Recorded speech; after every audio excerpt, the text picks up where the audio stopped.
Hello, everybody. Welcome to a new episode of the Dissenter. I'm your host, Ricardo Lopes, as always, and today I'm joined by Dr. Michael McCullough. He is a professor of psychology at the University of California, San Diego, where he directs the Evolution and Human Behavior Laboratory. Most of the research they conduct in the lab is focused on extending an evolutionary analysis to some of the key psychological features of human social life. He is the author of several books, including Beyond Revenge, The Evolution of the Forgiveness Instinct, and the most recent one, and that we're going to talk about today, The Kindness of Strangers, How a Selfish Ape Invented a New Moral Code. So, Dr. McCullough, thank you a lot for taking the time to come on the show. It's a pleasure to have you on. The pleasure's mine. Thanks for having me. By the way, could you just show the book to the camera, because I don't have a physical copy of it. So absolutely, I'd be very pleased to. This is the copy of the book. Yeah, and it has a really nice cover, by the way. Thank you. Yeah, it's a cover that the publisher came up with, and really I just exercised veto power more than anything. They, after writing a few books, I've come to the conclusion that covers and titles are best left to the publisher. So I write them and they basically try to sell them. Yeah. And does it have something to do, those ellipses there, with the content of the book? I mean, because they seem like things nested inside each other or something like that. Yeah, these things, you know, I think covers can be sort of Rorschach tests, can't they? I mean, it's it's got blue, gold, blue, gold, blue, gold, sort of linked ovals. So when I see it, I see 3 halos, you know, the gold ones, and I see 6 links in a chain. So I can imagine, I mean, personally, when I see it, I see sort of, here's human decency and the way that it connects people to, you know, to strangers and to people who are different. So that's my take on it. It sounds like you have a different take. Yeah, well, let's see. Perhaps we can come back to that later on in the interview. But let's start with this. Let's follow the logic of the book. So, since Darwin, people have been trying to explain our unusual levels of altruism from an evolutionary perspective, because I guess that apart from the eusocial insects and animals like that, we are the animal that shows the highest levels of altruism, I guess, if I'm not mistaken, of course. But so could you tell us a little bit about that history of how people tried to explain altruism since Darwin? Sure. I mean, just to start, I think I might dispute that characterization a little bit, because there's lots of altruism in the biological world. If you think about altruism as an evolutionary process. So we're going to try to define it in terms of fitness costs and fitness on the part of an actor and fitness benefits on the part of a recipient. So, you know, if you think about it that way, where one individual is paying costs to provide benefits to another individual, that's really actually very common in the natural world. You know, all kinds of single-celled organisms do that. Lots of birds, certainly the social insects, are engaged in these behaviors. Among primates, I think it's fair to say we are unusually altruistic in that sense. And what we really have that I think is, I'm going to go out on a limb and say is zoologically unique, is a willingness to or at least the habit of providing benefits to complete strangers, individuals outside your group, outside of your cultural group, that you might not even ever see again, and that you might actually never meet or know the name of. And that's weird. That's the thing that I think is biologically weird about human behavior. Mm-hmm. Yeah, I mentioned the eusocial insects, but I guess that in that case of helping strangers, we are unusual, because I'm not sure if all of them, but at least most of the eusocial insects are eusocial because in their group, let's say, they are all genetically related. So. Well, that's right. Yeah. If you think simply about bees and ants, that's probably a good place to start, because of their mating systems, where you have queens and the queen's mates, and you have drone workers, and and those drones are sterile. Then what you're trying to explain that's weird is, how do all these sterile individuals who will never reproduce manage to hang around evolutionarily? Because if they're not reproducing, what's the mechanism that allows the genes that produce drones staying around, staying in the gene pool? So that is really odd, the way that they give benefits to other individuals, particularly the queen. And this ends up all working out because when they provide benefits to the queen, bring food into the mound, assist her with reproduction, take care of her eggs and all that, the way natural selection's accounting process probably reconciled this is through a mechanism where the reproductive success of those drones, their lifetime reproductive success measured as the propagation of their genes in a population, was enhanced by giving up reproduction themselves and assisting the queen, their mother, with her reproduction. Mm-hmm. So what we know from Bill Hamilton in the 1960s and his groundbreaking work was the currency of natural selection is simply the number of genes out in the population. I mean, this, of course, was popularized by Richard Dawkins, wasn't it, in his 76 book, The Selfish Gene. So if we're looking at simply a cloud of genes, this swarm of genes inhabiting bodies, what that gene wants to do is make as many copies of itself as possible. And it can do that by, aiding, assisting the reproductive success of the organism that it dwells in, that single set of molecules in a body. But if it also causes actions in the body it's located in, and those actions improve the reproductive success of another individual, a relative, who's likely to possess that gene as well, then the frequency of that helping gene, that gene that leads to helping, can go up because through its enhancement of reproduction in that relative, even if it's driving down reproduction in the actor. And this will all come down to the costs of action, the reproductive benefits to the recipient of those actions, and the degree of relatedness of those two individuals, which tells us the probability that that helping gene also exists in the individual being helped. Mm-hmm. So that's Hamilton. That notion is that's the notion of inclusive fitness, the idea that the gene wants to just increase its reproductive rate, and it doesn't care whose body those reproductive offspring are coming out of. Mm-hmm. And associated with inclusive fitness, we have then kin selection, that is selection among individuals that are genetically related, and the ones that are more closely genetically related are the ones that we favor the most. Right? Yes, exactly. And the notion of kin selection there is simply that the action of a gene can be selected for its presence in other organisms.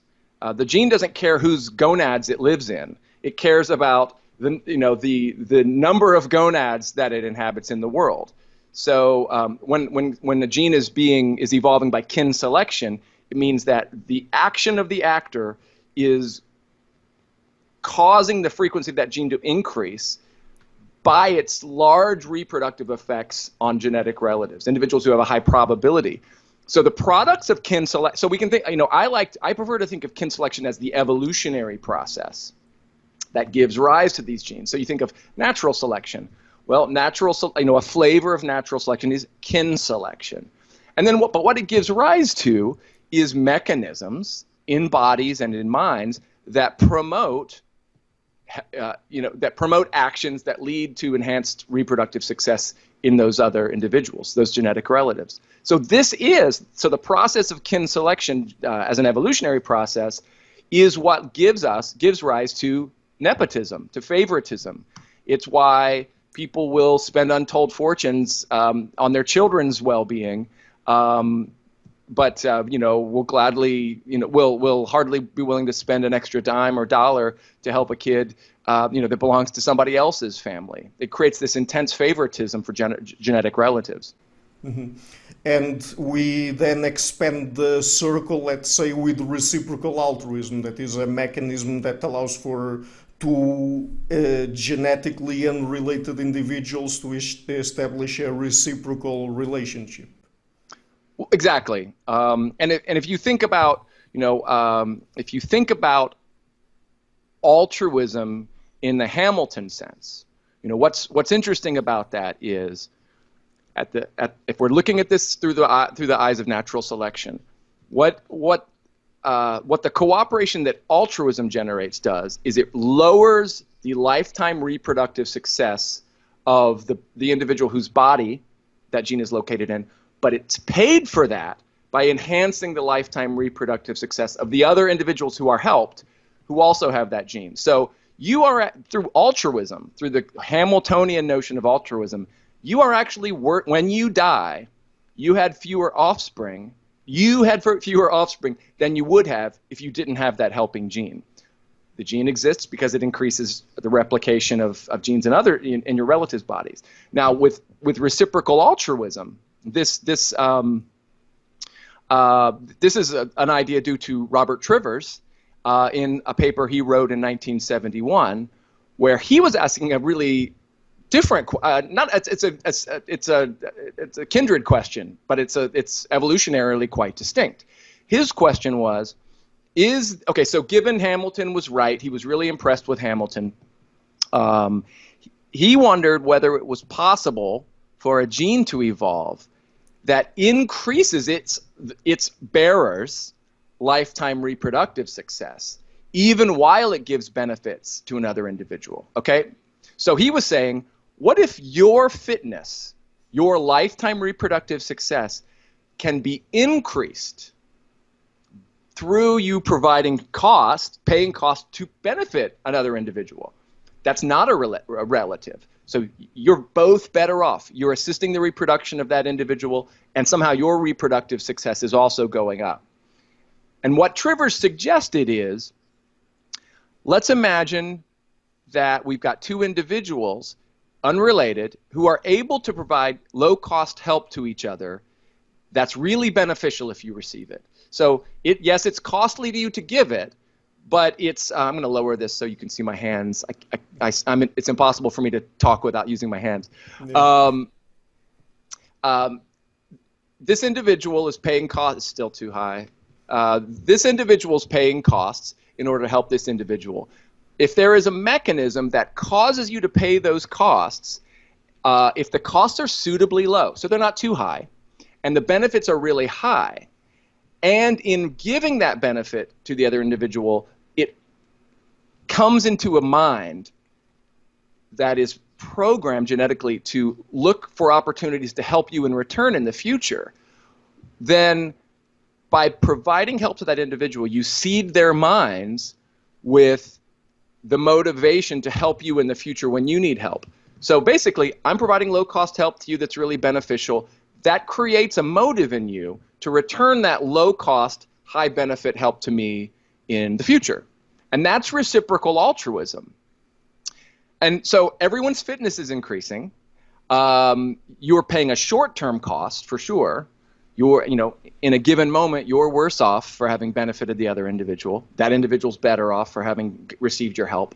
But when you add up all those costs and benefits over the lifetime, you are still better off because you've created a world in which you're more likely to receive reciprocal help from your previous helpee in the future when you really need it and when that help would be really valuable.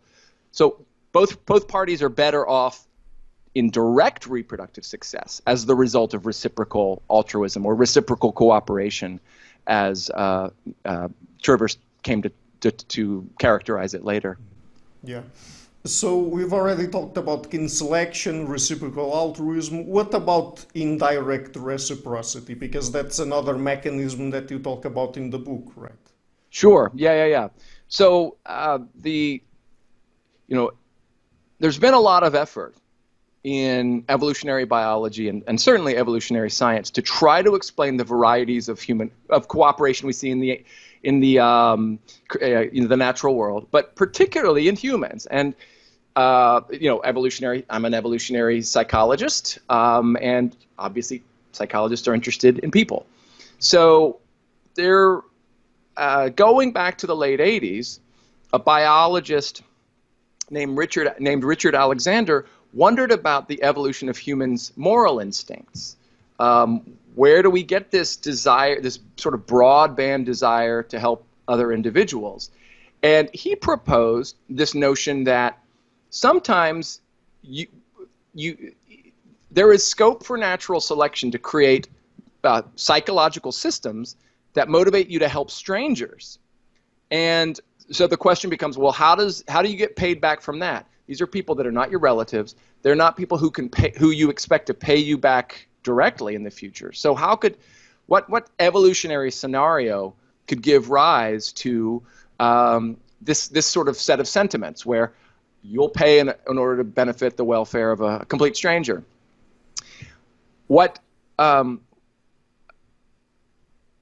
he ultimately ended up suggesting was that if you provide a benefit to another individual and there's a cloud of witnesses, say in the society, in the village, in the city, who are able to witness that nice thing you did and evaluate that as morally good, and their kind of inspiration, their elevation, their gratitude on the part of the community is strong enough that it motivates them to help you because of your virtue.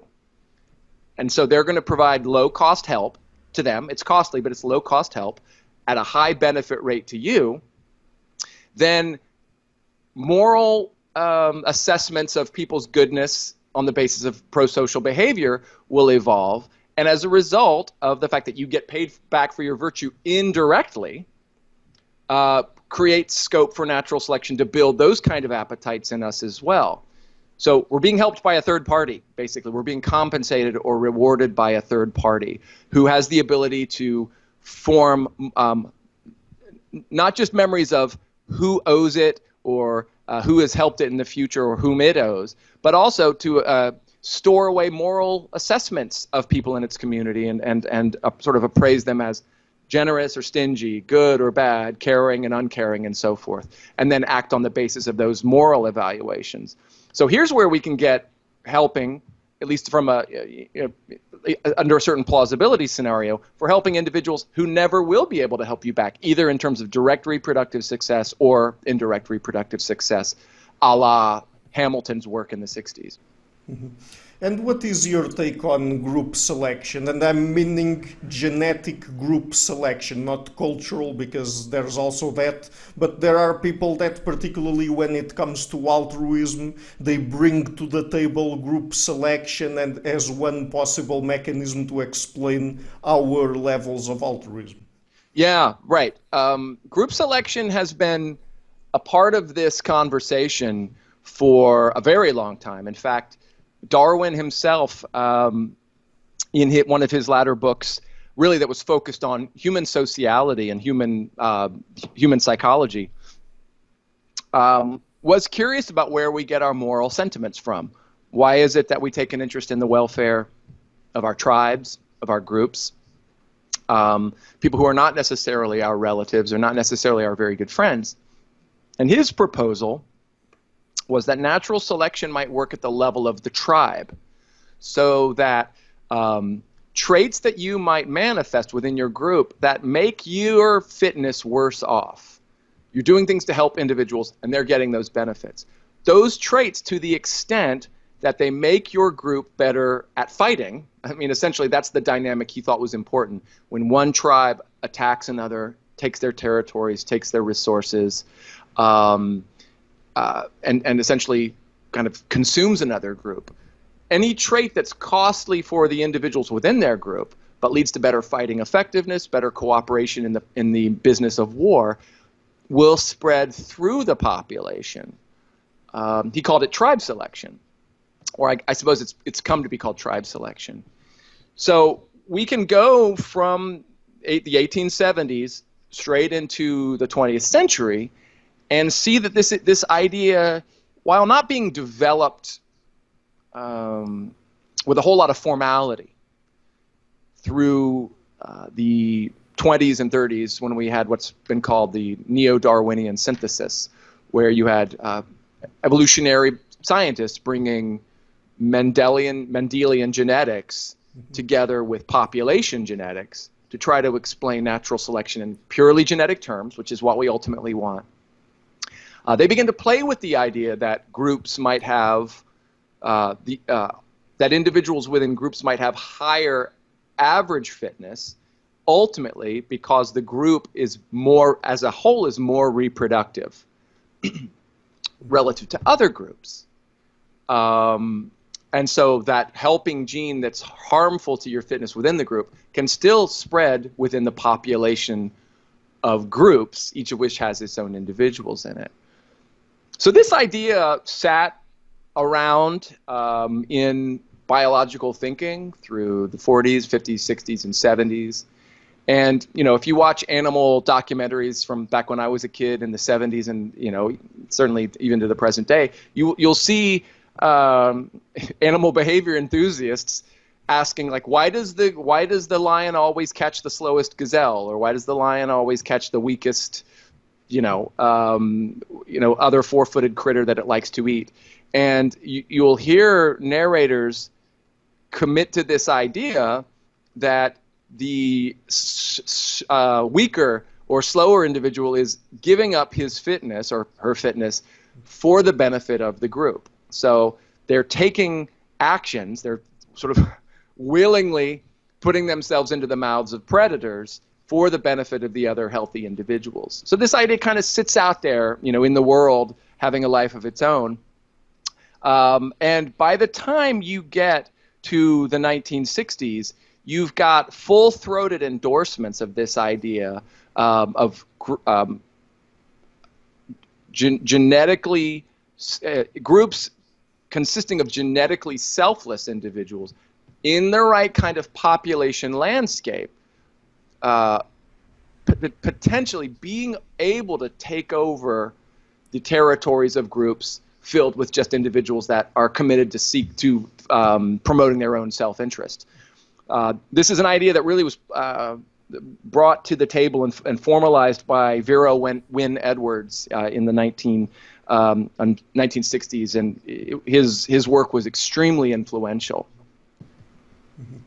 Yeah, and but what is your take on it specifically? Because there are people, and even some prominent biologists like David Sloan Wilson, who I already had on the show, E.O. Wilson also more recently, but he also endorses the idea of group selection to explain. And this is interesting because they apply it specifically to our levels of altruism and try to explain why, in this case, we would help strangers or we would sacrifice ourselves to save someone that is a stranger, basically. So what do you think about it? What is your take on that?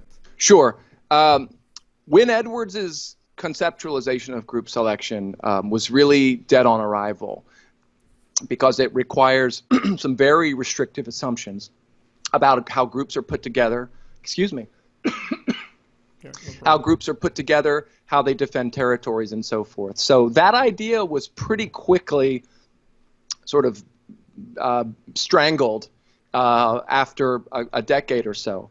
But actually, in the 1970s, Bill Hamilton, the William Hamilton of individual level selection on a currency called inclusive fitness, started playing around with the idea that there might be evolutionary plausibility to a form of group selection where individuals are paying costs in order to provide benefits to members of their groups. And that gene can increase in frequency even though it's reducing the reproductive success of the individual whose body it's located in. And in the same year, actually, you're right, David Sloan Wilson published a really influential paper, a really influential paper in the Proceedings of the National Academy of Sciences, where he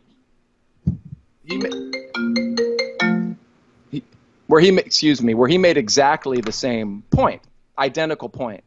And the point was basically came to be called multi-level selection. And the way multi-level selection might work is, well, it's really aptly named, because the idea here is, yes, you have selection within groups of individuals. So you've got groups of individuals in a population. And there's natural selection occurring within each of these groups on an evolutionary landscape. So imagine we've got 10,000 individuals, 10,000 caterpillars in a population. And they exist in groups of 100 within 100 different groups. So we've got sort of 100 distinct populations, each of which has 100 caterpillars in it. If the selection within groups, so the negative effects of you being altruistic within your group, are sufficiently low, and they make your fighting success or your whatever success relative to other groups sufficiently high, then this joint action of selection both within groups on individuals and between groups can lead to the evolution of a gene that creates altruism within groups. Multi-level selection at 2 levels. If you look at this idea carefully, it works. It is a perfectly plausible way of describing natural selection and the evolution of a gene that is harmful to your selection, to your fitness within groups, but nevertheless recoups those benefits by making your group, on average, fitter than other groups. The idea is exactly right. It is mathematically, in fact, equivalent to thinking about natural selection from the Hamiltonian point of view. Because what you've really got within these groups is individuals, some of whom have got this helper gene within them. And with respect to that gene, that means those individuals are related to each other. They have that same gene on board. So when you're helping members of your group, even if some of them don't have that helper gene, on average, your help is going to genetic relatives, other individuals who bear that gene. So we really are operating on relatednesses between individuals in a landscape. And what makes it work is the ratio of costs and benefits within the group. If the helping is really valuable to the group, the members of the group on average, and it's not too costly to you, and the mix is, there are enough altruists within your group, which is to say genetic relatives, then the frequency of that gene can go up in the population. And so it's perfectly plausible as a way of describing natural selection. And really, I think the best way, and I know David would agree with me on this, the best way to think about the kind of Hamiltonian inclusive fitness maximizing, scientific worldview that I'm comfortable with is just a language. It's English, it's Portuguese or Spanish, and the multi-level selection approach, which is focused, sort of modeled on this notion of selection at 2 levels, is like Russian or French or something else. They're just 2 ways of describing the same phenomena. And David also would readily endorse the idea that we're better off if we're all multilingual, and so we should be competent with using both sets of tools. So yeah, that's my take on group selection. It ends up being really selection that leads to the increase in gene frequency due to its effects on others who bear that gene. So it really is. It really ultimately reduces down to kin selection, or you can say kin selection reduces down to multi-level selection. They're equally correct. So we are here trying to explain what are the mechanisms that led to the evolution of our high levels of altruism, but it doesn't work unconditionally, right? I mean, our concern for others' well-being, it has some limitations. And let me Yeah. ask you a specific question. Does taking a needy stranger perspective always boost our empathy for her? I mean, does putting yourself in someone else's shoes really works in terms of creating or generating empathy? Yeah, for sure. Yeah. So the problem with both the Hamiltonian approach to explaining why we care about strangers and the Hamilton Wilson or Wilson Hamilton approach to multi-level selection is that we ought to expect, because helping is costly, costly helping is costly, that we would evolve psychologies that prevent us from throwing our help away to individuals who are unlikely to bear that helping gene. So organisms should be finicky about the other individuals that they try to help. So they should be looking for cues to relatedness or cues to the likelihood of reciprocating. And empathy is probably one of those emotional motivators that says, look, here's somebody you care about, here's somebody who's suffering, and you have inclusive fitness benefits at stake in their well-being. You're better off when they're better off, either because they will be around to help you in the future or because they are likely to have that helping gene within you. That gene is better off if it builds around it also psychological hardware or physiological hardware that prevent it from giving benefits to non-relatives or non-reciprocators. So those tools, reciprocity and kin selection, probably gave us the desire to experience empathy for individuals who are relatives or who are likely to repay us, but they're going to be more stingy with their empathy when it comes to complete strangers, or in motivating helpful action toward individuals that maybe are from other groups, other language groups, other ethnic groups, other cultural groups. So you might feel empathy for someone you love and be ready to help them. The feeling of sympathy and tenderness makes you want to figure out what's wrong with them and how you can improve their lot. If you encounter the pain of somebody from a different cultural group, racial group, ethnic group, linguistic group, you might experience empathy, or a complete stranger that just you have no particular stake in. You might experience empathy, but research shows that we actively work to avoid it.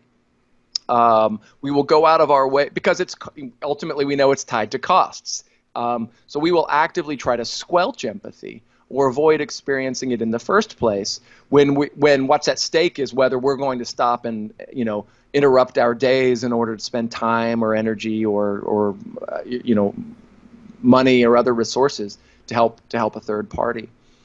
So we might not experience empathy in the first place when we see their suffering, but even when we do, we might quickly try to get rid of it in order to move on to other activities that'll be more profitable.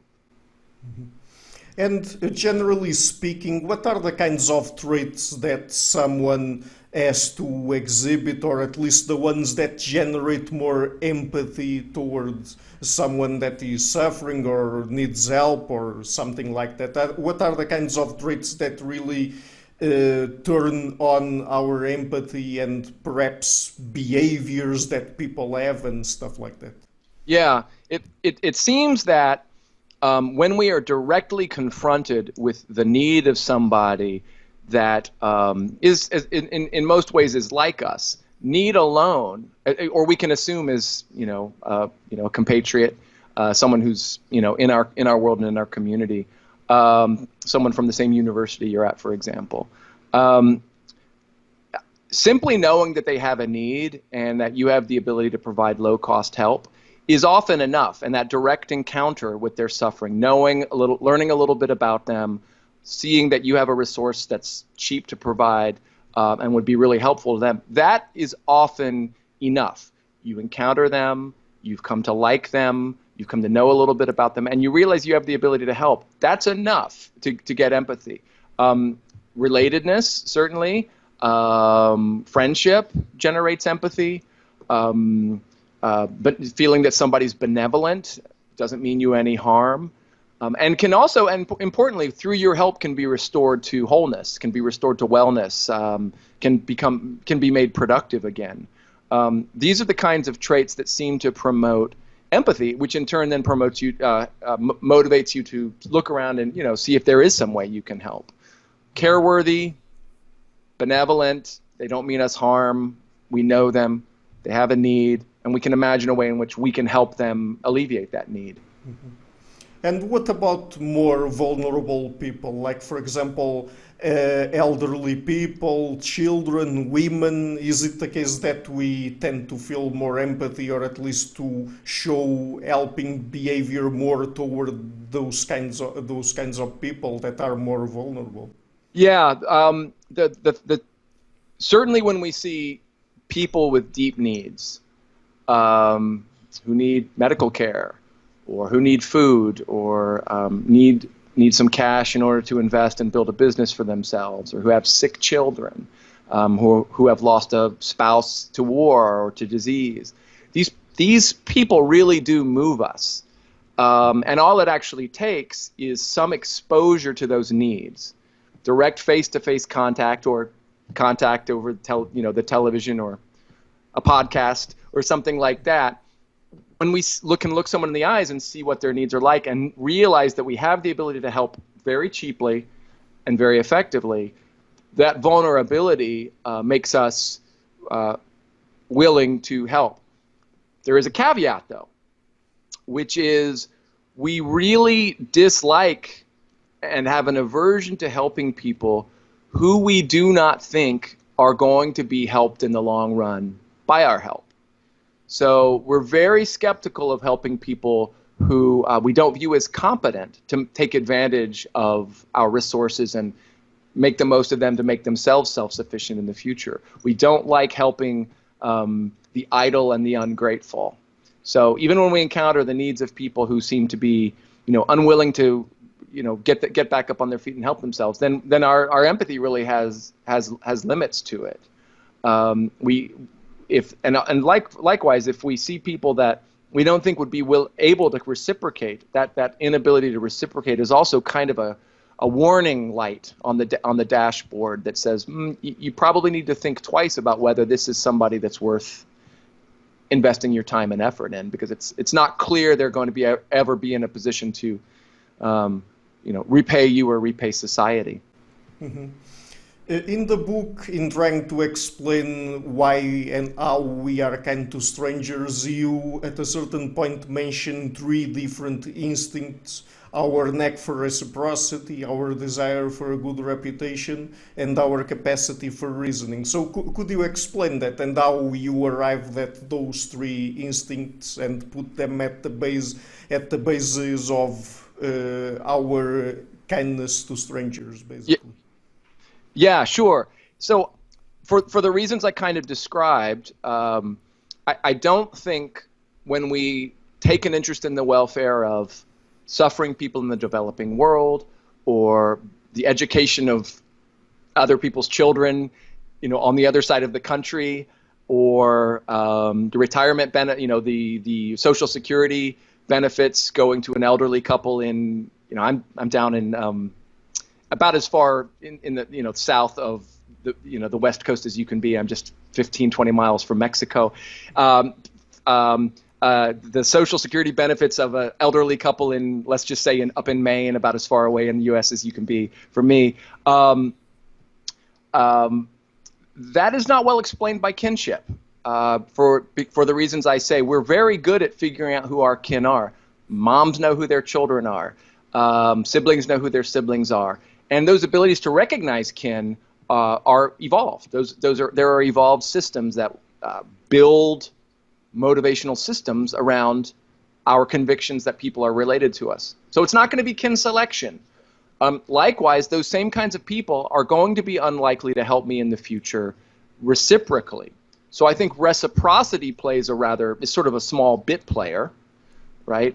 There are ways in which our minds are going to be sensitive to reciprocal benefits that could come to us when we help others, and I can say a little bit more about that. But of the evolved instincts for cooperation, or if you like, for altruism, I think the one that at the end of the day still stands on the table as a meaningful contender or meaningful nominee is our love of glory and our love of a good reputation. So we do help in order to be seen as good, decent people because of the ways in which that reputation can benefit us in a larger community. We seem to like people who are magnanimous, who are generous, who are willing to share, who have the resources to share. And so if you are come to acquire a reputation as someone like that, that can lead people to want to associate with you and perhaps in the long run repay your generosity and kindness. So I think reputation ends up mattering in the long course of human history for the sort of things that motivate philanthropy and magnanimity and charity and things like that. Having said that, as I look at human history, which over the past sort of 12,000 years, which really is what I devote about two-thirds of the kindness of strangers to explaining, I think the love of glory and the love of sort of buying the gratitude of other individuals was not the psychology that did the heavy lifting in the cultural evolution that led to the modern institutions we have for meeting the needs of strangers. I don't think it explains UNICEF. I don't think it explains the Red Cross. I don't think it particularly well explains the modern welfare state. To get to those innovations, I think you actually need to make more. You need to shine the spotlight more on our evolved capacities for reasoning. Mm-hmm. And the reason I've come to believe that is when I look at this long arc of history over the past 12,000 years, what I see in sort of 7 different epochs or eras is groups of people in societies confronting mass suffering and trying to come up with courses of action for how they ought to respond to it. And this was actually quite unique in the evolution of human societies, because for the first time we really are surrounded by people in large enough quantities that there might be people that we're never going to get repaid for helping. And this is a dynamic that just gets larger and larger and larger as we expand the human community from city-states to larger cities and polities and true states to large nations to ultimately a global outlook. We really are increasingly talking about strangers who we might help without any consideration of direct repayment or any direct reconsideration of glory. So what I see is confrontations with suffering, confrontations with the exploitation of widows and orphans in the earliest city-states of the ancient Near East, in the cities in classical Europe when wages really plummeted and epidemic became rife, all the way into really well-formed states of the 17th, 18th, and 19th centuries when people realize workers are unable to thrive and make decent livings, all the way up to the future where we're thinking about strangers in the developed world. Each of these confrontations has led our ancestors to say, like, what should we do about this? Is there some response that would be the right thing to do? Is there a moral mandate? Can we find an ethical reason or some self-interested reason in order to take action to the benefit of these strangers? So it's seeing suffering in large quantities among people you don't know and you're unlikely to see in the future. Corporate decision making. Should we care about this? Why should we care about this? Is there some reason why we ought to think about taking action? And then reasoning about, like, what's the best course of action? What should we be doing as a society? What's the best way? What kind of criteria should we be using to figure out what the best way is? So all along, what I see is reasoning. And this isn't the reasoning that you think about when you think about, trying to resolve for yourself whether Socrates was mortal, or what, based on syllogistic reasoning, or whether a tree makes sound when it falls in the woods if nobody's there to hear the sound. I'm not talking about the kind of reasoning we teach in a logic course or in a philosophy course, but instead practical reasoning. What's our problem? What should we do about it? And this is an evolved instinct as well. But it's this particular set of instincts that I think have really driven the conversation over the past 10 or 12 millennia. Mm-hmm. So let's get into that. We've already established here the evolutionary basis of our altruism, and in the book you talk about the cultural evolution of our altruism as it is presently, right? And you go through 7 different ages or eras, and you've already touched a little bit on that, but let's start with the Age of Orphans then. That is the first one, and that you say in the book, if I'm not mistaken, that it runs from hunter-gathering to farming until the 12th century BCE. Yeah. I call this the Age of Orphans because this is a transition from the world of hunter-gatherers, which was highly communal, highly cooperative. You couldn't make a living without cooperating with other people in your community. And I say that really literally because humans are specialists in hunting and eating meat. It's not the only thing we eat, obviously, but we did evolve to hunt large game, which made us really different from any of the other existing primates on the planet. And the only way you can successfully hunt large game is to pool effort among many individuals. And the way that works is, and this is because your hit rates are so low, the average hunter is only going to be successful 1 day out of 30 hunting days. So you can't feed a family on, by hunting hunting large game with only having success once a month. But if you pool the effort of enough hunters, you can bring down a large animal and then share out shares of that animal with all the individuals in the group so that everyone gets some protein more or less every day. Nobody takes home an entire wildebeest, but everyone gets a share of a wildebeest. And then so on days when you're unlucky, you still get a share, your family still gets a share, and on days when you're lucky, everyone else gets a share. So deeply communal in just simply the act of producing protein, but in just a variety of other ways. Human societies in that sort of hunter-gatherer paradigm that we use to characterize our ancestors in the Paleolithic era. They cooperate in lots of other ways within groups, and that's not just within families. It's friends, and certainly your nuclear family, but also other nuclear families within a group. When we move into cities, there's a huge change as we stop focusing on foraging and hunting big game to make a living. When we move into cities, the way of making a living is highly agricultural. It's sedentary. We stop moving around several times a year to chase game and to chase water and to chase plants that we like to eat. We are stuck on plots of land to make our living. And so when we move into cities, what we actually can see in the historical record is a huge rise in inequality. And there's 2 reasons for this. One is that the resources you need to make a living suddenly become heritable. Land is heritable. Livestock are heritable.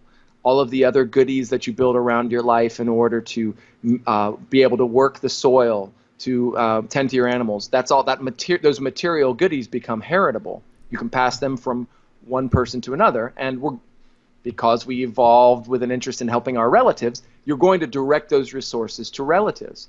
So inequality becomes sky high, and the effects of bad luck and good luck also increase.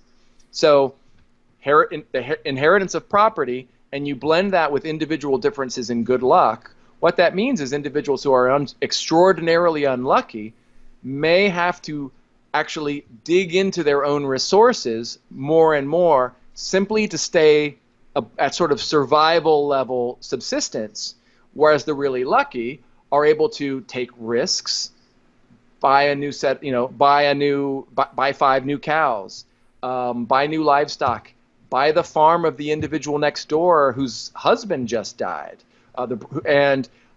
So you see actually the rich becoming richer and the poor becoming poorer. This creates scope for heavy-duty exploitation, particularly for orphans and widows. And so this is really where we begin to see a kind of fatalism about misery, sort of showing itself in the writings of the time. And if we look back, we see lots of fatalism of people saying, life just is sort of inexorably sucky. You are never going to have enough to eat. Things are always going to be falling apart. Life is just going to be lousy. The poor will always be poor. Your luck is always going to get worse. So in light of this inequality, what you begin to see in the second millennium BCE are the legal codes, the famous legal codes that we know today, the most famous of which is the Code of Hammurabi. But there are lots of examples of these kind of legal codes. And one of the innovations you see in them are legal protections for widows and orphans. And it's just as plain as day that leaders like Hammurabi are going out of their way to say, you can't exploit these people too much. You can't charge them exorbitant interest rates the way you've grown accustomed to. If you're going to use debt slavery in order to get something out of them that allows you to care for their welfare, if they're trading their labor, you can't make the debt slavery too onerous. You can't, you have to, don't enslave them too long. If people put up some of their capital, they sell you part of their farms, or they sell their houses to you so they can make a living. You have to give them opportunities to buy those goods back if their fortune changes in the future. You can't extort people in sort of using mafia-style tactics. So here's the first indication that we're building legal codes to protect the most vulnerable in societies. So that's why I call it the Age of Orphans. And it really was an extraordinary time where we moved from really broad scope for exploitation to the evolution of some protections for the most vulnerable. Mm-hmm. So before we get into the Age of Compassion, that is the next one, let me just ask you more of a general question. So there are parts in the book, like for example, when you describe the Enlightenment eras and the Golden Rule, for example, in the Age of Compassion, it seems like you are describing a history of ideas, a cultural evolution of ideas. But when you were just now describing what happened during the Age of Orphans, you described the conditions where people lived back then. So do you think that it is really about the ideas, that the ideas are what influence people's behavior, or do you think that this is more of a bottom-up approach where the conditions influence people's behavior and then the ideas are just about the intellectual elite with time to observe how people behave and the conditions where they live come up with an explanation, or at least attach some ideas to those same behaviors? Yes, I do think that for most people in most societies, most of the time, when they are engaging in the kind of helping behaviors I'm interested in for the book, they aren't always acting on the basis of reasoning within their own minds in real time. I don't think everyone out there in the world is thinking, has a little Peter Singer up in their heads, telling them, that they have to, help as many people as possible, as effectively as possible. Instead, when I talk about the role of ideas, I am talking about ideas that began largely with elites, that began with scholars, religious leaders, politicians, kings, social engineers, and their ideas get converted into legal codes, institutions, fashion fads, and so you have real ideas that germinate, where some subset of people are saying, what should we do about this situation? And then they build institutions like legal codes, and they just simply force people to adhere to these legal codes. But the reasoning did happen. For example, I think when these legal codes of the archaic world were developing, the reasoning was happening among the god kings of the time, who said, there's a real opportunity for me here to improve my reputation and to buy the loyalty and gratitude of the poorest in society. If I present these ideas to them as a way of easing their burdens, then I can acquire for myself a reputation as the shepherd of the poor, or as the defender of the orphan and widow. And this will lead to not only glory for me, but it will lead to, it will help to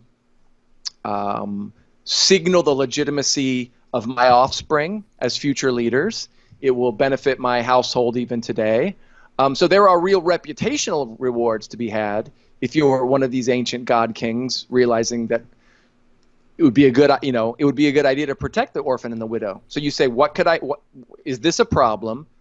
What should I do? And you discover, well, if I help these people, I'm going to ultimately be helping myself. The other reason of that period that I think is really important is that when you protect the most vulnerable, you also prevent the least vulnerable, the highest power people, from being able to raise their own power and status and wealth even further at the expense of the poor. And in the world, and in this archaic world, we think of god kings as being all powerful, and they certainly were very powerful, but they were actually only one of three traditional bases of power within the society. You also had the priestly class, and you had all of the aristocrats. So if you think of Game of Thrones, these archaic worlds are very much Game of Thrones type cities, where you have, with any one of these sort of city states, large, let's call them kingdoms, there's not just the sort of royal power base.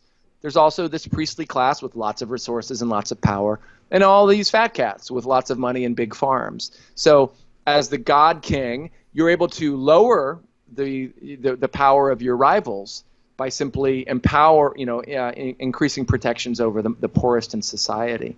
So these are reasons. We may view them now as like not particularly evolved reasons to build legal codes to protect the vulnerable from exploitation, but they're reasons, and there were reasons that were compelling. And what they led to is an elevation in our regard for the welfare of strangers. So when people are out there not exploiting the poor, are they thinking are they thinking about their ethical obligations to the poor? Sometimes they probably are, but not always. Sometimes they're just thinking like, well, this is just the way we do things, or I'll get in trouble if I am extorting the poor or putting too onerous a debt on them. Mm-hmm. Yeah, so after the Age of Orphans comes the Age of Compassion, and I mean, you talk about the axial age when you mention the Age of Compassion. Yep. Are they the same thing or not?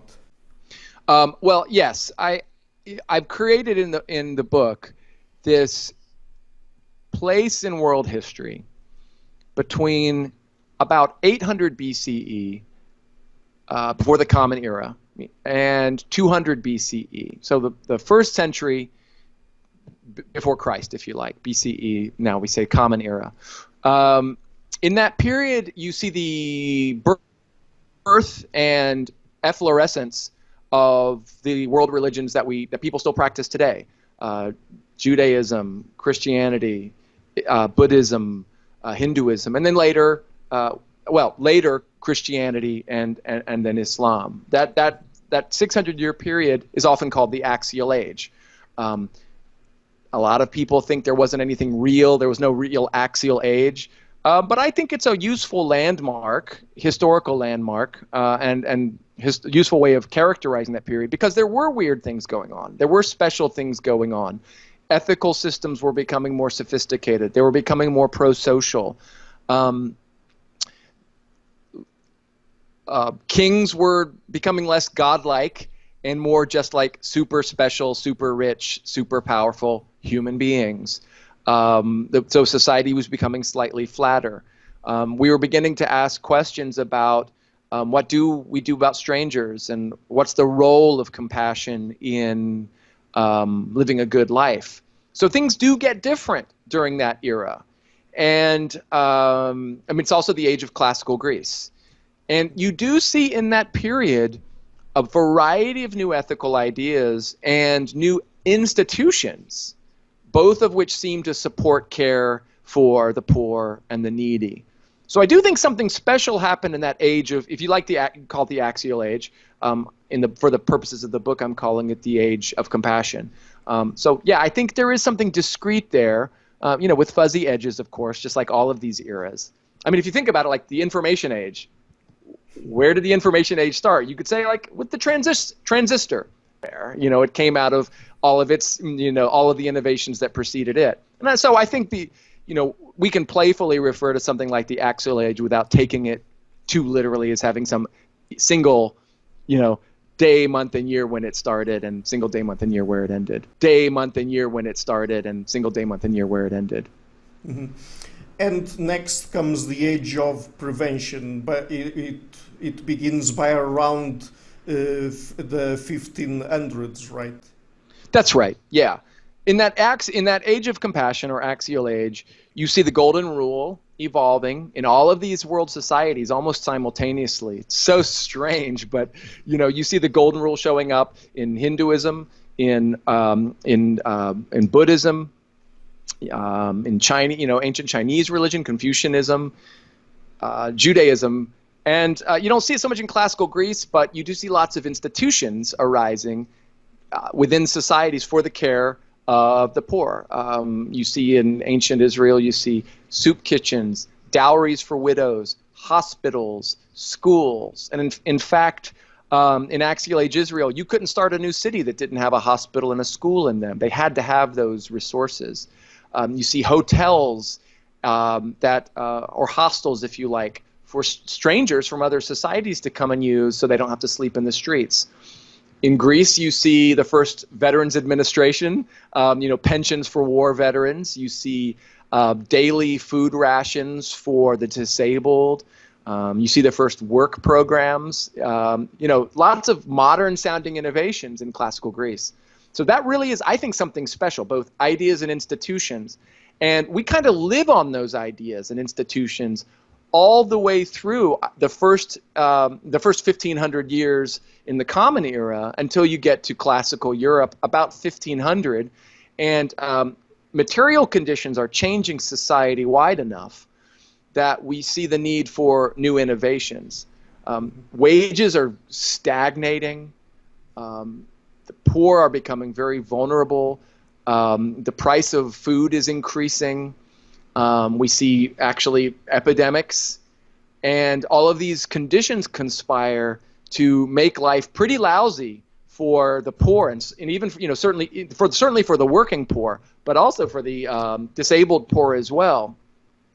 Life is now political life has organized into large city-states with princes or senates that run the show, and each of these sort of politically distinct cities is confronting similar issues. The major issue is we have all of these poor strangers showing up, veterans of wars, or people who couldn't make a living where they were, showing up, looking for work, possibly with all kinds of problems, infectious disease, disabilities, blindness, missing legs, deafness, alcoholism, orphans, widows, who are here getting sick, freezing to death in the streets. And this becomes a problem that everybody also wants to solve. because of the second, in part because they're the inheritors of the axial age ideas of compassion for strangers, and also religious convictions that caring for the poor is a way of obtaining treasures in heaven for yourself. But they discover self-interested reasons, other self-interested reasons, materially self-interested reasons. When we have poor people dying in the streets, it's bad for business. It creates crime as people desperately look for ways to make a living. It creates vice. It promotes gambling, prostitution, all of these things we don't want. It creates social unrest. The link between pandemic and social unrest is really old. So in these city-states, again, people start scrabbling around and casting about for solutions, saying, how do we prevent these problems and the second-order problems they create for our society, for our city, for our kingdom? And that's really where you begin to see the first secular top-down plans for systematic citywide interventions to try to assess poverty, assess individual people's, the causes of individual people's needs in poverty, to try to figure out ways to get resources to them, to distinguish between the idle poor, people who simply won't work, who will refuse to work, and those who can be restored to productivity with the right kinds of interventions. And then we really see plans for establishing work programs, for trying to build incentives for people to work rather than not work. And importantly, for these systems to be administered through the secular state rather than through the church. So big innovations starting in about 1500, all the way through the 16th century. Care for the poor is becoming increasingly centralized and secularized. And this is when we see the evolution of taxes, specifically devoted for care of the poor. So it was a really unusual age, and it does look to me like a discrete sort of historical era when we look at the historical record. Mm-hmm. And the fourth era that you talk about in the book is the first poverty Enlightenment era, and it includes the origins of the welfare state and also some ideas like distributive justice and the fact that people started to think about poverty in a different way, because before, if you were born into poverty, that's just bad luck, you and we can't do anything about it. But with the advent of this era, people started to trying to understand and ameliorate poverty. I mean, it's a problem now that we can tackle, right? Exactly. If you want to put a pin in a particular era to describe the first poverty enlightenment, you would probably put it right at the 2 decades before, in 1780 to 1800. And the reason I would put that pin there is because we have the confluence of 3 sets of ideas: the ideas of Rousseau, the ideas of Adam Smith, and the ideas of Kant. A historian of philosophy named Fleischhacker has suggested that the congealing of these 3 sets of ideas gave rise to the modern notion of distributive justice. Rousseau brought the idea that inequality breeds inequality. Life becomes unfair to the poor, and increasingly unfair because natural inequalities among people ultimately lead to big material inequalities, where the rich can then begin to engineer society ever further in their own favor. So he says this is morally outrageous. We have to find tools that reduce this inequality, political tools. Mm-hmm. From Adam Smith, you get, Adam Smith is, we always associate him primarily with the notion of the invisible hand, that markets make people better off and so forth. And of course, that is absolute, authentic Adam Smith. But there were other things he actually seemed to care about even more. And one of those was the notion of how we make the material well-being of everyone better. So he was really concerned about the poor in ways we just don't talk about today. But he talked as much about poverty as he did about the invisible hand, in fact, more. But if you look at what he had to say, beginning in the beginning of, in the first chapters of the Wealth of Nations, in the Wealth of Nations, he talked about the fact that no matter what your position, your state, whatever your status in society, you had a genius for something. Everyone had the capacity to be a genius in some part of the economy. Whether that was the street porter, the person who carried your bags up and down the street, carried your goods for you, all the way up to the people, what he called the people of fashion. The wealthy people who got to wear fancy clothes and eat good food and live in fancy houses. Everyone was good at something and could could turn what they were good at into a living. What it took for that was the gains of trade and also regulations that prevented, that regulated markets slightly, that made education available to everyone, and some other basic sort of regulations on society. And importantly, he said, the poor aren't poor because they're bad. The poor are poor because they're poor. It's because the material conditions in which they have to try to make a living. So what we have to do is create opportunities for them to make profitable livings for themselves. We don't have to, we don't attribute it to their vice or their laziness. And then finally, from Kant, we get the idea of that every human being has equal dignity and equal worth. So the way we get to sound ethical principles is to ask ourselves, what are a set of rules that would apply, that anyone would endorse for themselves and for other people? This is basically his notion of the categorical imperative. Any rule you would see universalized, that you would hope would apply equally to everyone, is the kind of ethical moral rule we want. And because everyone has equal worth, because everyone is able to reason, everyone has equal worth, no matter what you might think, no matter what your own eyes or your own interests might tell you. So you put all these ideas together, and you get this modern notion of distributive justice, which goes something like, look, everyone has basic material needs. We all live in societies. We've come to be dependent on these societies to make a living. And so everyone should be guaranteed the means in order to not starve in the streets. And that's that basic notion of distributive justice that really is one of the major ideas that carries forward into the through the 19th century. And along with that, I think the second big idea is that you can bring a scientific mindset to poverty. And when you begin to apply the tools that have been so successful in the natural sciences to the social sciences, and you begin to analyze society and its problems with a scientific worldview, well, then we can move from sort of fatalism and a reliance on sort of religious beliefs in order to help us guide our needs, our care for the poor. We can transition from that to using scientific principles, rolling up our sleeves and starting with the conviction that these are problems to be solved, and we'll solve them by trial and error.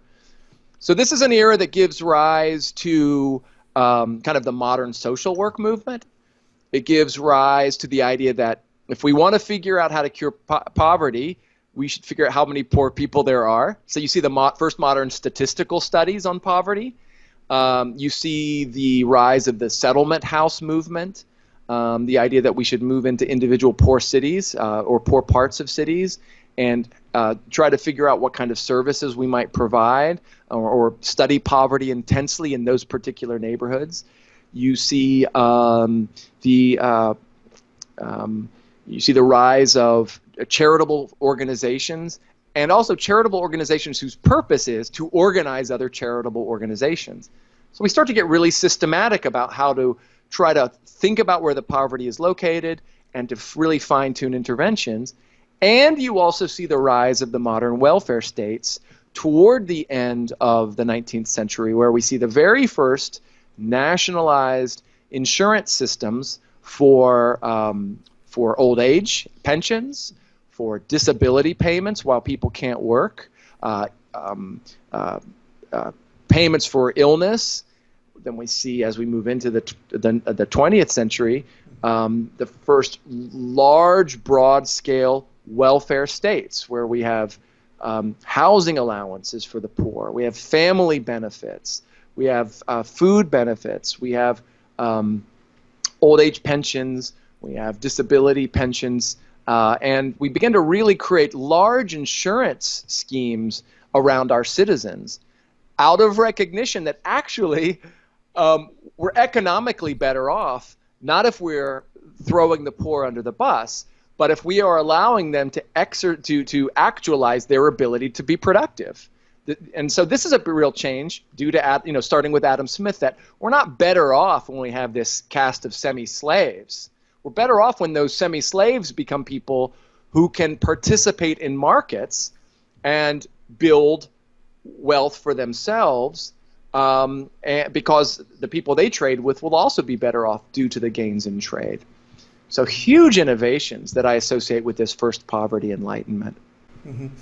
And another very interesting thing that you talk about in the book is the fact that there were some changes in terms of the expansions of our moral circle over time that were brought about by catastrophes, let's say. So when you talk about what you call the humanitarian Big Bang, you mention, and this is interesting because I'm in Portugal, the international response to the great Lisbon disaster that was basically... okay, so could you tell us about that?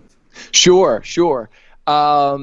In the 18th century, there was, as you well know, a massive earthquake that, along with the earthquake itself and the tidal waves that followed it and the fires that followed that, just leveled Lisbon, major trade center in the burgeoning world of international trade.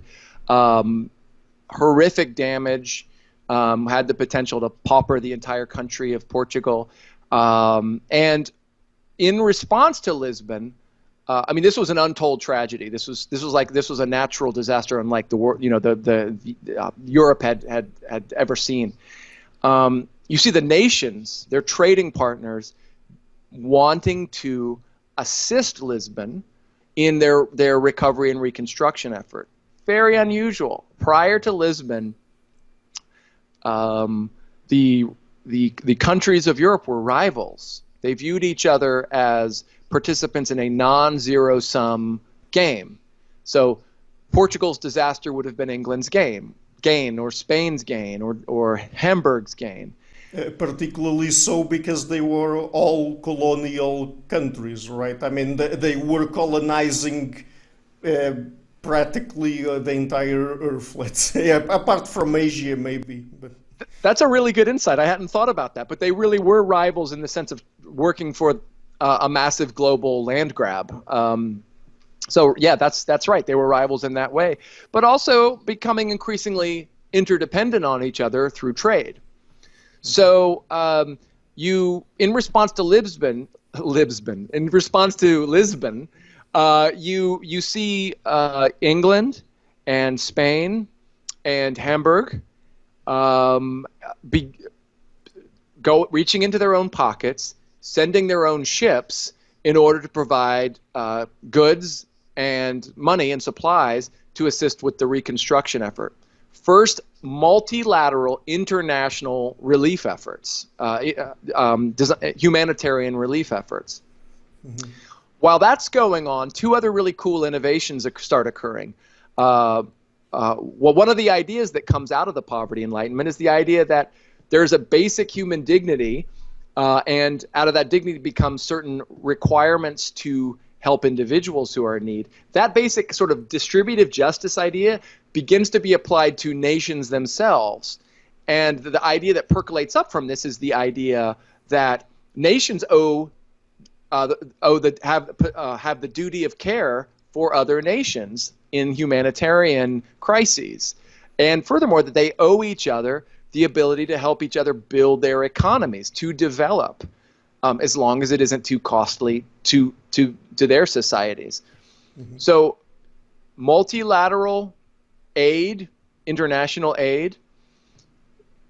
Likewise, coming out of Lisbon, you see the idea that the secular state is responsible for managing its own disaster responses. not the church. It's so parallel to what we see during the first poverty enlightenment. It's the purview of and responsibility of the secular state to organize recovery and reconstruction efforts after disasters. And then the third major sort of intellectual change is the rise of voluntary association, international voluntary associations devoted to solving particular problems of human suffering. So you see the first societies of people who are all committed to teaching life-saving in order to save people who are at risk of drowning. People who've fallen out of ships or have been shipwrecked. The first voluntary societies, international societies promoted to the improvement of prison conditions, to the abolition of slavery, almost any cause related to human suffering you can think of, a voluntary international association cropped up around it. So these three things are really changing during the humanitarian Big Bang, starting with Lisbon and moving out in these different directions. And along, as you follow through the 19th century, this idea gets played out through the evolution of the Red Cross and the belief that injured soldiers have the right to care on the battlefield.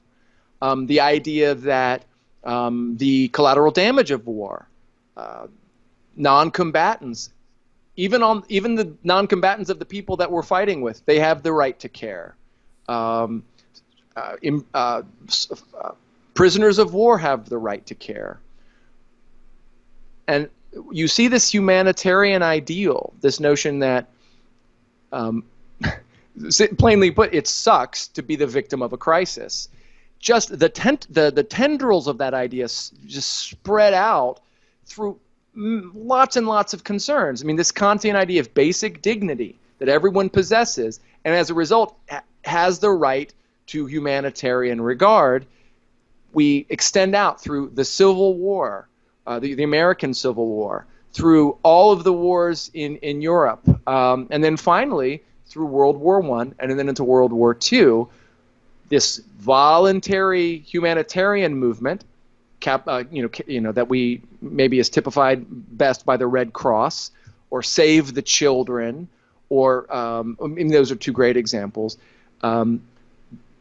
leads also to official cooperative effort among nations to following the First World War and the Second World War to begin to meet the needs of those third-party victims of war, widows and orphans, but also to assist with reconstruction after the wars. So we began to see our humanitarian responsibilities not only to the victims of war, but to the vanquished as well. The war is over. There's a lot of suffering. There's a lot of German suffering. There's a lot of Greek suffering. There's a lot of Italian suffering. Europe is just utterly leveled and brought to its knees in the aftermath of World War II. Most of this, perhaps not most, but a huge amount of the suffering actually took place after the war was over. Western Europe was just, all of Europe was just rivers of misery, and so the Allies in the Second World War and teamed up with the rest of the world's democratic states to mount systematic efforts to assist with the immediate needs of resettling people, providing them with food, shelter, and clothing, providing supplies for reconstruction. We spent huge amounts of money. Did not. When people look in retrospect, they don't know that it had all of the impact it had hoped for. But this notion that we owe the duty of care to people sort of unconditionally, after the guns have become silent, is an idea that's still with us. And so this, again, is one of those ideas that we now live with, that we continue to live with today. So that's that's where that humanitarian Big Bang ends up. I mark it as the end of World War II is where it reaches its real fulfillment as an idea or set of ideas. Mm-hmm. And you mentioned the end of World War II, and that's interesting because in the book, before we get into the second poverty enlightenment, you also talk about how war, particularly in the 1800s and in the first half of the 20th century, was also the mother of some humanitarian inventions, right? You mean like material inventions? Mm-hmm. Yeah. Sure. This is when we get the notion of triage. This is when you see the modern conception of ambulances. This is where you see the notion of a professionalized nursing. It's where you see the dissemination of life-saving techniques. This is where you see the idea that we can track humanitarian disasters and plan for them in advance. The idea that we actually can track these things and transmit news about them through telegraph, or we can get supplies to each other through more efficient shipping. As the cost and efficiency of ships go down, we are better able to get relief to where it's needed. So we learn about disasters more quickly, and we're able to get help more quickly. So technology and trade work really hand in hand through the humanitarian Big Bang to not only make us want to help people in the face of humanitarian disasters, but make us able to help them, to get help, to realize they need help, and also to be able to get help to them. So innovations in technology really worked hand in hand with these intellectual innovations. Mm-hmm. Yeah. And so in the second half of the 20th century, we get to the second poverty enlightenment, as you name it in the book. And before, people already worried about poverty in their own countries, but starting in this era, let's say, people started worrying about global poverty. Right. That's right. That's right. If you think of the humanitarian Big Bang as coming to a close, if you like, in 1948 or something like that, that is the opening of what I call the second poverty enlightenment. By the way, it's not my terminology. This is due to the development economist Martin Ravaillaon, who's at Georgetown University. He referred to the second poverty enlightenment, and I love that term, as a time when we recognized, following World War II, that the entire world is better off if everyone is well fed. Simply as a humanitarian obligation, but not only as a humanitarian obligation, but as a way of preventing the Third World War, with the idea coming from Franklin Roosevelt, the president in the U.S., and Winston Churchill, that when people are well fed and they're happy with their lot in life, they're less vulnerable to the temptations of totalitarian regimes, and particularly communism. They were very concerned with the spread of communism.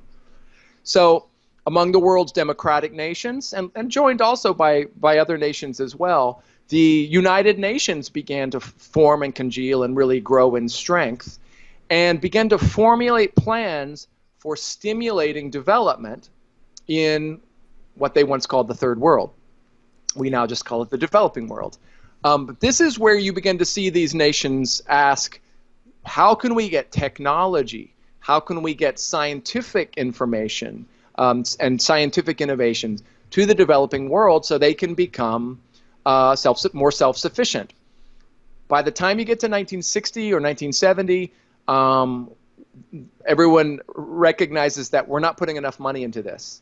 The problem is tractable. We can bring many of these societies to self-sufficiency, but we're going to have to put more money into the effort. We can't just use technology and scientific exports of our science and technology. We have to provide some money so that they can build infrastructure and capacity. So this is that second poverty enlightenment, the recognition of poverty globally, and recognizing that we have the ability, that we have an ethical mandate and also the ability to help and try to improve the lots of people that, yeah, true strangers, absolute permanent strangers, people we know are out there suffering, but we're never going to meet. They're never going to thank us. We'll never know their names, but we're still in a position where we can help them. And our ethical convictions are telling us that we probably should help. Mm-hmm. And we are now in the age of impact. So what distinguishes the age we are in right now from, for example, the second poverty enlightenment? Yeah, I think what I really wanted to point to is that our concern about poverty, both in our own countries and also in the developing world, are just as they were in the beginning of the 20th century. We care in the same ways that we did, but we have taken, and I believe, I really do think this is something unusual beginning at the turn of the 21st century. We become deeply committed to the notion that taking poverty and taking need and taking suffering seriously means figuring out how to do it effectively. So it's no longer good enough to try, or it's no longer good enough to have good intentions, but we have to have an ethical framework, an intellectual framework, an economic framework that allows us to figure out what's working and what's not working, and how to devote our resources to the things that do work and to be able to pull them away from the things that aren't working. So I call it the age of impact, because what we begin to care about more and more in all of these domains of the kindness of strangers is impact. How are we going to get the most bang for our buck? Not only in terms of domestic, programs and individual philanthropy, but also on the international stage by trying to encourage development in developing nations. We want to know what's working and how and what's not, and where we can get the most bang for our buck. Mm-hmm. And in this case, things like, or technologies like the internet and social media play a big role, right? Absolutely. Yeah, I mean, there are certainly ideas, and if you think, I think probably the idea that's most influential is Peter Singer's notion that altruism should be effective. If it's good to help, and if we assume it's good to help suffering people, then it must be even better to help more. And helping more can be done per dollar by focusing on cost effectiveness. If giving $1 to someone to assist them with a need is good, then using that same dollar to alleviate even more need must surely be better. This idea is, certainly Peter brings this idea, sort of crystallizes it into a kernel that everyone can kind of wrap their minds around. He makes it so plain, but we see it showing itself in the way we design systems through attention to economics, attention to evaluation, getting serious about trying to figure out which programs don't work. Before even figuring out which programs don't work, what are the programs that exist? What aid projects are going on in the developing world? Prior to sort of the end of the 20th century, beginning of the 21st, it was hard to even know. There was no place where there was no sort of universal tracking system for knowing, where is there a hospital being built? Where is there a water treatment plant being built? Where are roads and highways being developed? Where are schools being developed? We couldn't track the effectiveness of these programs because we didn't know where they were. So you see the beginnings of the use of geographic information systems, so we can track place each of these programs on a map. We know what resources are being spent to develop them. We can then combine those data with demographic data on the health and well-being and employment and education and infant mortality rates of the people affected by them. So we can build big data sets that really begin to allow us to evaluate truly, like, which of these things makes people better off and which don't work, And so maybe we should think about getting rid of them. And the same in the domestic situation. Economists now spend lots and lots of their time trying to figure out what social programs make people better off and which ones don't. We don't always pay attention to those needs, those assessments, because there are other political constraints that prevent government officials and politicians from acting on the basis of data. But we have the tools at our disposal an intellectual framework that should help to direct us on how to help effectively. And the internet has been huge in that, because the internet is this conduit for generating that information and then being able to make sense of it. Furthermore, so that's one way the internet has really been powerful, is just helping us to know the needs. It's kind of a continuous evolution from horseback to ships to telegraphs to trains, planes, and automobiles to the internet. Information becomes ever faster, and the ability to coordinate responses becomes ever more efficient. So at the corporate level, the technology of the information age has played a huge role. And it's also played a huge role at the level of individuals as well. Mm-hmm. Yeah. And so in our age, people are not only interested about donating to charity, or at least the people who think about these kinds of things, donating to charity simply just for the sake of, let's say, moral grandstanding, but they want to know what are the most effective charities out there and the ones that really are out there to solve the problems that they are dealing with. Yes, exactly. Not everyone is an effective altruist in yet, anyway. We give. We're all out of when we engage in charitable giving or philanthropic activity. We might do this for all sorts of reasons.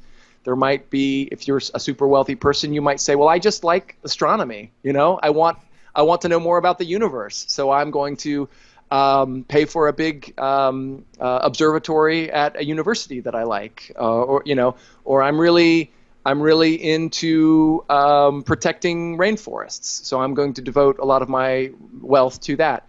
So we often act on our affinities or our interests. Good, that's fine. That's good for you. But there's another way to do those calibrations, and that's to ask. And this is Singer's idea.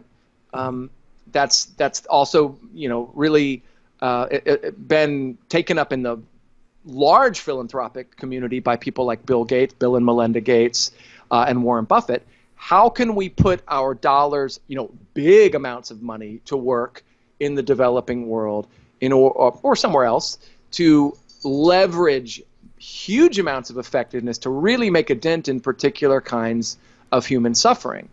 So how can we, with a given dollar or a given $1 billion, have the most impact in alleviating suffering? So that might be, so that would involve, at the scale of individual giving, that might just simply involve going to a website like givewell.com, which is devoted to evaluating individual charities to figure out whether their causes are effective in reducing suffering, lives saved, children who are able to go to school, reducing infant mortality, maternal mortality, some metric like that. And furthermore, do they have the capacity to make use of new dollars that you might invest? So at the level of individual philanthropy, those are the questions. What's cost effective, and what's the marginal value of the next dollar? We're using that same kind of decision making. People like the Gates Foundation and Warren Buffett, they're trying to encourage a really big dollar philanthropists, if you like, philanthro-capitalists, to apply the same sorts of reasoning. And then the world's nations are increasingly taking seriously the need for evaluation and assessments of cost effectiveness. They're not doing that perfectly by any means, but there's a real pressure on organizations like the United Nations to try to invest in interventions that are going to make the world better off, because they're dealing with finite resources as well. So you would, in a perfect world, I guess in a perfect world, you wouldn't need any interventions at all. But in the slightly less perfect world where we're going to use dollars cost effectively, given that there's a finite number of them, you want to allocate them to the programs that will reduce the most suffering. Mm-hmm. You've already talked a little bit about this earlier, but could you tell us a little bit more about what you call practical reasoning? Because when we were talking about those three ingredients, let's say, that you present in the book that are behind the evolution of our altruism, let's say, you mentioned that when it comes to reasoning, you focused more on practical reasoning. What is that about exactly? So practical reasoning is simply we engage in practical reasoning anytime we want to figure out which grocery store to go to or which route to take home. Given that traffic is backing up, it's 6 o'clock in the evening and it's time to go home, or to figure out which way the deer went that we're hunting, or we constantly engage in practical reasoning. It's essentially trying to find answers to important questions by looking at the possible alternatives and trying to evaluate which of them are best. So we have some criterion of what is best. And it could be any number of things. It could be the speed home plus making sure I don't get killed, don't drive off a cliff. Those would be the criteria by which you're trying to reason about how to get home. What are the criteria that make the best decision about which grocery store to use? Well, you think about, which ones have what I want and what's the price and how long will I have to drive. Anytime we're making decisions like that, we're engaging in practical reasoning. And I've been very influenced by the writings of the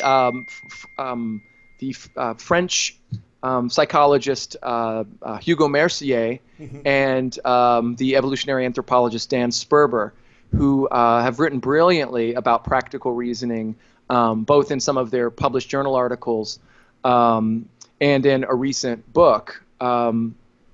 You are referring to the argumentative theory of reasoning. Yes, that's exactly right.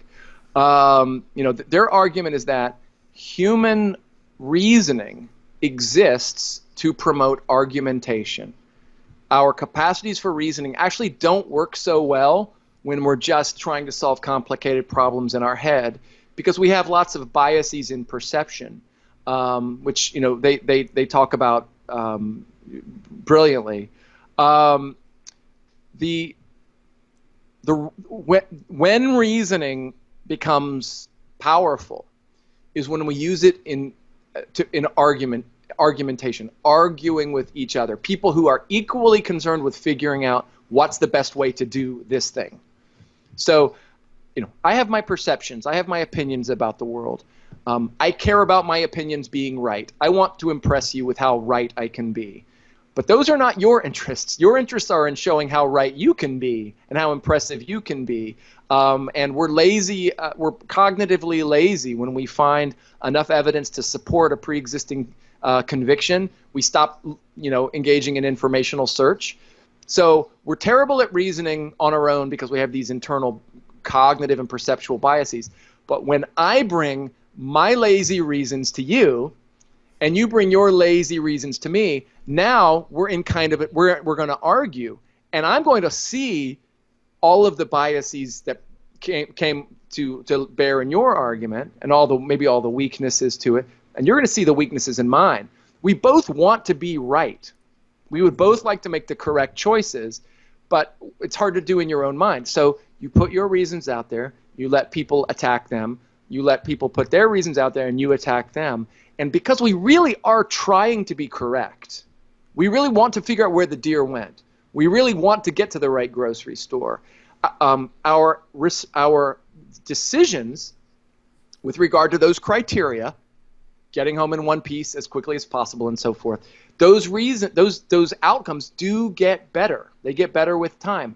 We can find truth according to some kind of criteria, or at least better approach it when we reason corporately. And I think that that's the kind of reasoning that's made the biggest impact on the evolution of the kindness of strangers. What are we going to do about all these poor people? What are we going to do about this this epidemic that's shown up at the city gates? What are we going to do to prevent communism and totalitarian movements from taking hold? These are the problems we want to solve. Now you bring your reasons, your convictions, your data. I'll bring mine, and let's have an argument about it. And may the best argument win, because we are all committed to a particular outcome, doing the best we can given this particular kind of crisis. So this is what I see popping its head up over and over as we've gone from, the world of 12,000 years ago to the world of major commitments to development in the developing world, and welfare states where we regularly spend 25% of GDP on social expenditures domestically, where we have mega foundations like the Gates Foundation and the Warren Buffett Foundation that have the ability to really make differences with private donations, and we have individual people like you and me in the world trying to figure out how to devote some of our income to good causes. I really do think practical reasoning has been indispensable through all of that. So just one last question. We are now in the age of impact, as you name it in the book. What about the future? What do you think are some of the problems that we will have to care about in the future and try to solve? And perhaps what are some of the ways by which we will try to solve them? Yeah, as I talk about in the last chapter of my book, I'm really terrible at predicting the future. I discovered this when I was working on a previous book. So I was hesitant to stick my neck out too much here on what the future might hold. But it seemed to me a safe bet, almost sort of self-evident, in fact, that we are going to have to figure out how to invest really valuable resources in solving the problem of climate change and dealing with its impacts. We need to be acting now, but we need to be figuring out how to act now in a way that's effective and that's cost effective. Because if we invest in the wrong approaches, in a world of finite resources where there are opportunity costs, we may not be investing in the right ways to solve the problem. So again, we have to look at economic data, we have to look at the possible scenarios for the future, and we have to invest in interventions that will put a dent in the problems of human suffering that it will create. And it falls to us using the best data and the best thinking we can bring to it to figure out of the numerous ways we might make investments to mitigate the effects of climate change, which of them will be effective. So that's one. I mean, I think that's just key. We're going to continue to have to deal with inequality. Inequality is real. It's a problem. It's going to get worse as at least in the short term, as we convert our economies increasingly to high-skilled jobs that require high levels of education. We're going to have to think about how we move workers more and more into that informational economy, particularly when lots of it is going to become automated. We're going to have robots doing a lot of jobs. So I believe in the long run that these changes will make everybody better off. But in the short term, they're going to make a lot of people worse off. And we have to think about how to ease their adjustments into these new economies. People are there is going to be pain in the middle class and in the working class, and you can't wave that away and say, well, we will reach a new equilibrium eventually. Yeah, we hopefully will, but there's pain in the middle there that we have to deal with if we care about human suffering. And then, of course, the thing that I didn't talk about that I really wish I had is the possibility of global problems of coordination around things like pandemics. Yeah. That's something that we are learning now, right? That's exactly right. We were totally unequipped even though all of the signs were there for anyone to read, that the world was perfect for a massive global epidemic that would bring the world to its knees. We weren't ready for that. We don't even, right now, we don't even have a framework for how to cooperate across boundaries. In my country, we can't even figure out how to cooperate within the boundaries of the country.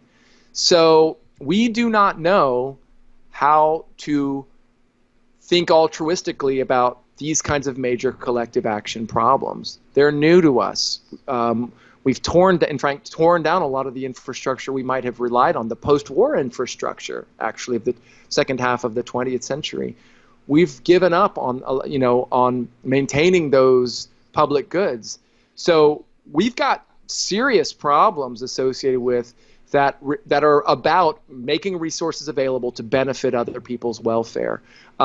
So the time has never been more ripe, I think, to really think about how to take the insights from all of these ages right up to the age of impact and apply them to the big global mega problems that are on our plates right now. Yeah. Okay, so Dr. McCullough, just before we go, where can people find you on the internet? You can find my website through the University of California, San Diego. Just Google Michael McCullough, I'll come up. You can find me on Twitter at me_McCullough, me_MCCULLOUGH.